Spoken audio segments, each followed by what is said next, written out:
खैरियत से होंगे। हम प्रोग्रामिंग फंडामेंटल कवर कर रहे हैं C++ में। इससे पहले हमारे 15 लेक्चर रिकॉर्ड हो चुके हैं जिसमें हम स्ट्रिंग के बारे में कवर कर रहे थे। बेसिकली ये भी जो हमारे पास वीडियो लेक्चर है ये भी कुछ स्ट्रिंग के बारे में ही है।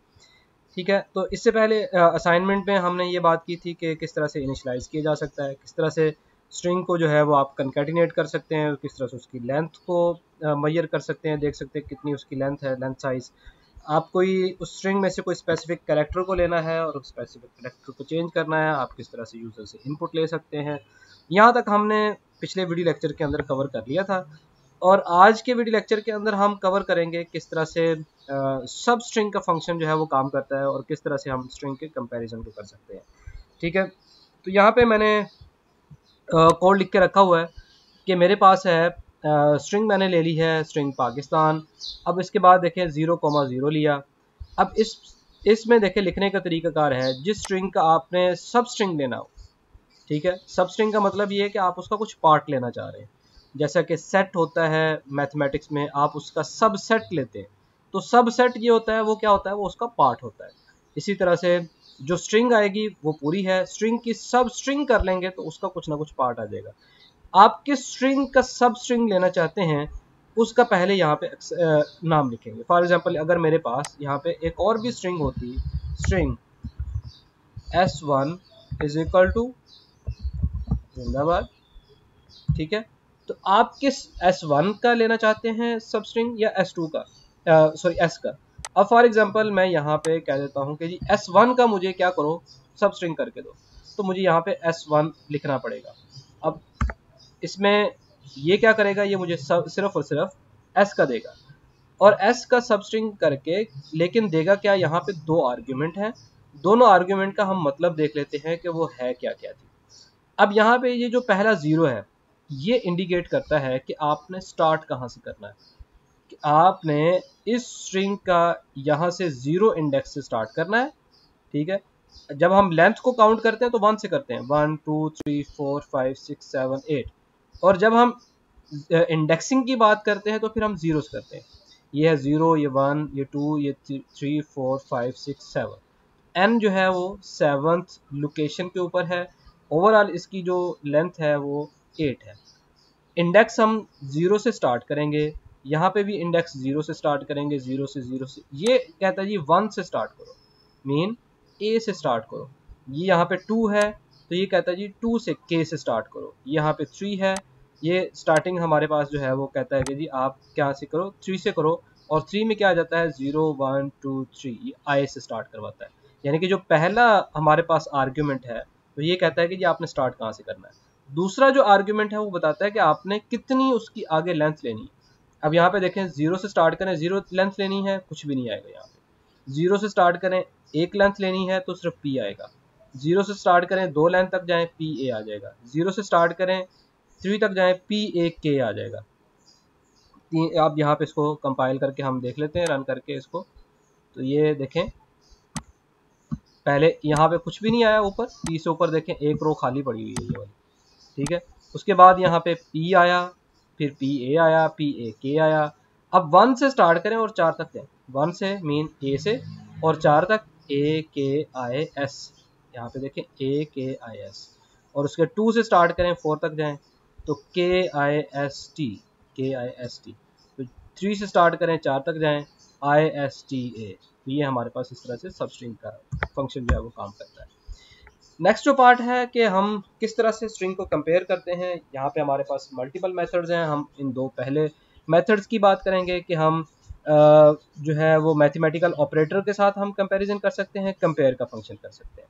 अब ये जो है बाकी सी स्टाइल स्ट्रिंग के ऊपर हैं, उनके कंपैरिजन हम इन दोनों की बात करेंगे।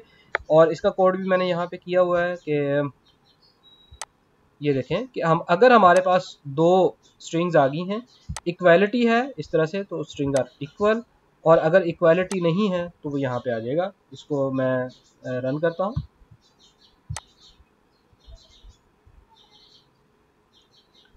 यहाँ पे किस चीज़ का एरर है जी, स्ट्रिंग, सॉरी ये स्ट्रिंग s, स्ट्रिंग s,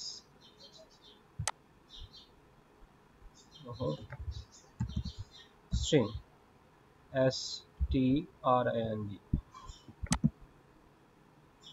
तो ये देखें स्ट्रिंग्स आर नॉट इक्वल, तो यहाँ पे देखें ये दोनों इक्वल नहीं है, तो वो मेरे पास एल्स के पार्ट में ये चल जाता है। और अगर यही इक्वालिटी होती HELLO, तो ये देखिएगा तो स्ट्रिंग्स आर इक्वल्स, इस तरह से आ रहा है। अब अगर फॉर एग्जांपल मैं किसी एक को कैपिटल कर देता हूं, तो एक को कैपिटल करने से ये देखें स्ट्रिंग्स आर नॉट इक्वल, तो यहाँ पे ये नहीं है कि आपने हेलो लिखा है और एक का एच जो है वो कैपिटल कर दिया, एक का एच आपने वैसे चेंज कर स्मॉल में कर दिया, तो दोनों इक्वल हो जाएंगे। नहीं, तो यहाँ पे इक्वालिटी नहीं है, ये दोनों जो है वो डिफरेंट है हमारे पास। ठीक है, और इसी तरह से ग्रेटर दैन, मैं देख लेता हूँ हाँ ये ग्रेटर दैन वाला है या नहीं।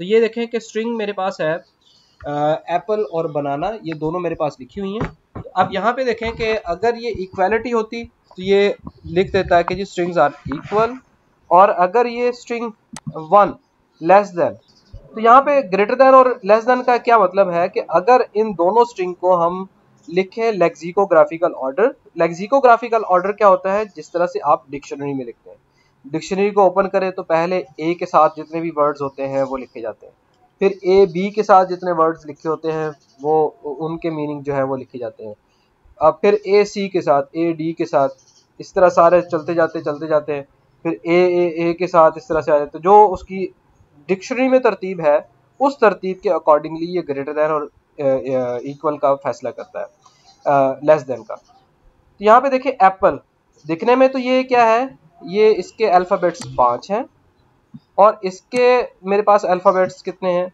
6 हैं। अब अपेरेंटली तो ये लग रहा है कि ये आपके पास ये 6 हैं तो ये ग्रेटर देन होगा स्ट्रिंग 2 जो है, ठीक है, लेकिन ऐसा नहीं है। तो इसको देखें,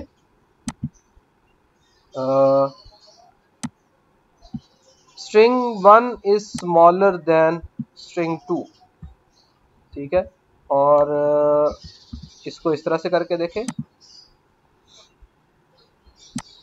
अब यहाँ पे देखें कि string 1 is greater than, string 1 is greater, मतलब अब ये वाली ग्रेटर होगी, पहले वो वाली ग्रेटर थी। तो लेक्सिकोग्राफिकल ऑर्डर में जो चीज बाद में आती है, जैसे कि एप्पल के केस के अंदर अगर आप इन दोनों को डिक्शनरी में देखेंगे तो एप्पल आपको पहले मिलेगा, बनाना आपको बाद में मिलेगा। तो बाद में मिलने वाली चीज जो है वो बड़ी है, ये जो है वो हमारे पास छोटी है। तो यहाँ पे स्ट्रिंग 1, ये इस केस के अंदर ये हमारे पास स्ट्रिंग 1 स्मॉलर ही आएगा, क्यों, ये पहले आ जाता है लेक्सिकोग्राफिकल ऑर्डर में, ये बाद में आता है, तो ये हमारे पास स्ट्रिंग 1 इज स्मॉलर देन, ये देखें ये आ जाएगा। इक्वालिटी तो नहीं है कि दोनों इक्वल नहीं है।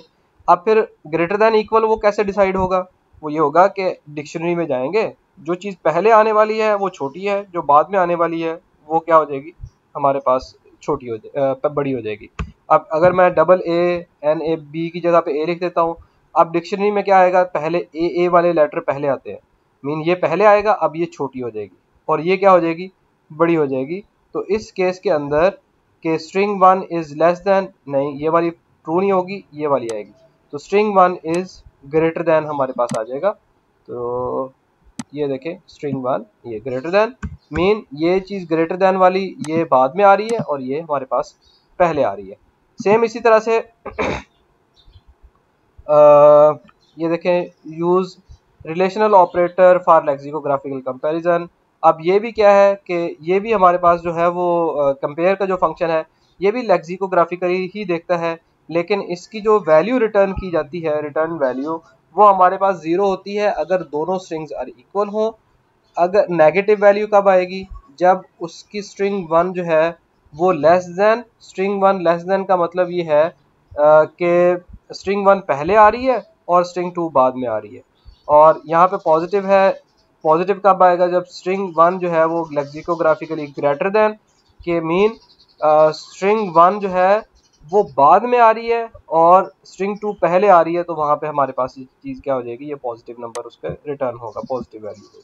तो यहाँ पे इसको भी इम्प्लीमेंट करके मैंने रखा हो यहाँ पे। ये देखें कि अब ये इक्वालिटी तो इनमें होल्ड नहीं करती, हेलो में और वर्ड में। और अब क्या होगा कि देखते हैं कि लेस देन 0 है या ग्रेटर देन 0, पहले यहाँ पे हम खुद देख लेते हैं। अब हेलो जो है वो क्या आएगा, हेलो डिक्शनरी में पहले आ जाएगा, ठीक है। और वर्ड जो है चूंकि W से स्टार्ट होता है ये बाद में आएगा। अब S2 जो है या S1, ये स्ट्रिंग 1, ये हमारे पास क्या है, ये स्मॉलर है।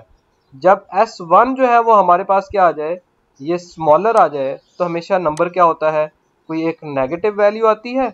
और जब नेगेटिव वैल्यू आती है तो यहाँ पे देखिए क्या होता है कि ये लेस देन 0 आएगा, तो स्ट्रिंग 1 इज स्मॉलर देन, ये वाली कंडीशन मेरे पास चलेगी। तो इस सूरत के अंदर ये देखें, मुझे उसने -1 दिया, मैंने सी आउट के अंदर यहाँ पे कहीं ये देखें, ये रिजल्ट भी मैंने लिया हुआ है। तो जब मेरे पास स्ट्रिंग 1 ये जो पहले आ रही है, अगर इस तरह से लिखा हुआ है, मीन अगर आपने स्ट्रिंग 1 लिखी भी इस तरह से हुई है, कहीं ऐसा ना हो कि आपने यहाँ पे स्ट्रिंग 2 लिखी हुई हो और कंपेयर के फंक्शन के अंदर जाके स्ट्रिंग 1 लिखा हो, तो फिर ये आंसर डिफरेंट आएगा। लेकिन अगर आपने स्ट्रिंग 1 यहाँ पे लिखी हुई है, स्ट्रिंग 2 यहाँ पे लिखी हुई है, फिर इसका आंसर नेगेटिव आता है, तो इसका मतलब ये वाली जो स्ट्रिंग 1 है ये स्मॉलर है, और ये स्ट्रिंग 1 जो है वो, स्ट्रिंग 2 जो है वो ग्रेटर है। और स्ट्रिंग 2 ग्रेटर का क्या मतलब है, लेक्सिकोग्राफिकल ऑर्डर में ये चीज़ बाद में लिखी गई होगी और ये चीज़ पहले लिखी गई होगी, ठीक है। और इसी तरह से अब मैं इसी चीज़ को चेंज करके यहाँ पे इसको 2 कर देता हूँ, इसको अब 1 कर देता हूँ। तो अब सेम उसी तरह से इसका ये करने से ये देखें ये पॉजिटिव नंबर आ गया, ठीक है। तो ये मेरे पास इस तरह से पॉजिटिव नंबर आ गया, मीन ये दोनों चीज़ें फिर उलट हो जाती हैं, ठीक है। उम्मीद है कि जी आपको इस कॉन्सेप्ट की समझ आई होगी कि किस तरह से स्ट्रिंग ऑपरेटर काम करता है। अब जो वो मैंने एक कोड करवाया था आपको क्लास के अंदर कि बिजली के यूनिट्स का जो अच्छा यहाँ पे स्ट्रिंग फंक्शन, अच्छा ये वही बात लिखी गई है कि अगर आपका कैपिटल ए है तो वो हमारे पास यहाँ पे देखें ये S1 is greater than S2, तो यहाँ पे इसका 0 आंसर आ रहा है। मीन 0 कब आता है, जब हमारे पास फॉल्स आता है कि S1 जो है वो हमारे पास ग्रेटर देन नहीं है, बल्कि S1 जो है वो स्मॉलर देन है। और यहाँ पे देखें कंपेयर का फंक्शन भी है, कंपेयर में माइनस कब आता है, जब आपका S1 जो है वो क्या आ जाए, स्मॉलर आ जाए। इसको मैं दोबारा फिर ओपन करता हूँ। तो यहाँ पे हमारे पास S1 जो है वो क्या है, स्मॉलर देन है।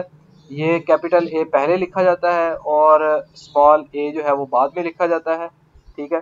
तो S1 जो है वो हमारे पास स्मॉलर है, ग्रेटर नहीं है, तो ये 0 आया। यहाँ पे नेगेटिव वैल्यू आ रही है, तो इसका मतलब S1 जो है वो स्मॉलर है। और स्मॉलर का मतलब यही होता है कि हमारे पास जो लेक्सिकोग्राफिकल ऑर्डर में जो पहले वैल्यू लिखी जाएगी, मीन कैपिटल ए हमेशा पहले लिखे जाएगा और स्मॉल ए बाद में लिखा जाएगा। अच्छा, तो यहाँ पे एक क्लास में हमने टास्क डिस्कस किया था कि अगर बिजली के बिल का, कि अगर हमारे पास प्रीवियसली 6 महीने में अगर आपके 200 यूनिट से ऊपर चले जाते हैं तो वो प्रोटेक्टेड नहीं रहता। तो जब हमारे पास एक ऐसा बिजली का बिल जो कि प्रीवियसली 6 महीने में उसके 200 यूनिट से ऊपर कहीं पे भी गए हों, तो उसके 100 यूनिट्स का बिल डिफरेंट होता है। और एक ऐसा मीटर जिसका प्रीवियसली 6 महीने में 200 यूनिट से ऊपर ना गए हों, नीचे ही हों, तो वो प्रोटेक्टेड होता है। तो उसके 100 यूनिट का बिल जो है वो डिफरेंट आता है, ठीक है। उसकी प्राइस यूनिट जो है वो डिफरेंट लग जाती है। प्रोटेक्टेड और अनप्रोटेक्टेड के अंदर अगर आपके 100 यूनिट्स है तो दोनों का मीटर आपका बिल इलेक्ट्रिसिटी का रेट जो है वो डिफरेंट आएगा। तो इस तरह से इफ़ का चेक लगेगा। इफ़ के चेक के अंदर हम सबसे पहले क्या करेंगे, स्टेटस को देखेंगे, status is equal to protected.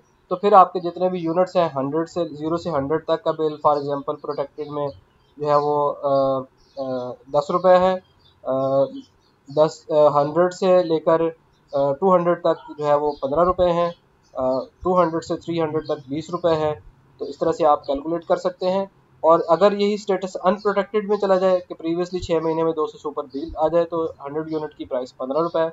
100 से 20 तक जो है वो आपके यूनिट की प्राइस जो है वो 20 रुपीज़ हो जाती है, जैसे कि पिछले में प्रोटेक्टेड में 15 रुपये थी। तो इस तरह से हमने क्लास में भी डिस्कस किया था। आप क्या करें, आप यूज़र से इनपुट लें और साथ में उसका स्टेटस लें कि प्रोटेक्टेड है या नॉन अनप्रोटेक्टेड है, तो उसके हिसाब से उसका बिजली का जो बिल जो है वो उसका कैलकुलेट करके दिखाएं। तो ये था आपका task. Thank you for watching this video. मिलते हैं इंशाल्लाह नेक्स्ट वीडियो लेक्चर के अंदर। अल्लाह हाफिज़।